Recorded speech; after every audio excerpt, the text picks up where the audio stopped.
पाहत आहोत विश्वविनायक न्यूज, ग्रामीण जनतेचा बुलंद आवाज। कृषी विभागाच्या आत्मा अंतर्गत कसगी गावातील शेतकऱ्यांसाठी सेंद्रिय शेतीविषयक प्रशिक्षण कार्यक्रम घेण्यात आला।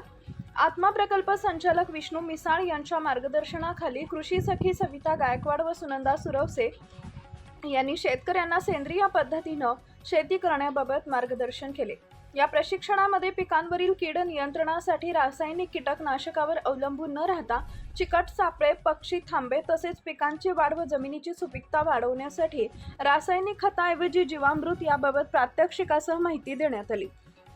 तसेच कडुलिंब, सीताफळ, झेंडू, हळद, निरगुडी, घाणेरी, करंजा, एरंड, गूळ, गोमूत्र आदींचा पिकांवर फवारणीसाठी वापर, निंबोळी अर्क, दशपर्णी अर्क, निंबास्त्र आदी सेंद्रिय कीटकनाशकांची निर्मिती व वापर करण्याची पद्धत शेतकऱ्यांना समजावून सांगण्यात आली। रासायनिक निविष्ठांचा कमीत कमी वापर करून पर्यावरणपूरक व शाश्वत शेतीकडे वळण्यासाठी सेंद्रिय शेतीचे महत्त्व यावेळी अधोरेखित करण्यात आले।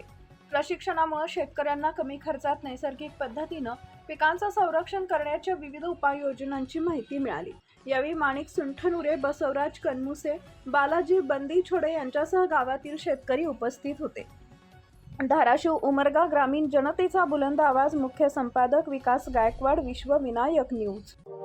अशाच ताज्या बातम्या पाहण्यासाठी विश्वविनायक न्यूजला लाईक करा, सबस्क्राईब करा आणि बेल आयकॉन प्रेस करा।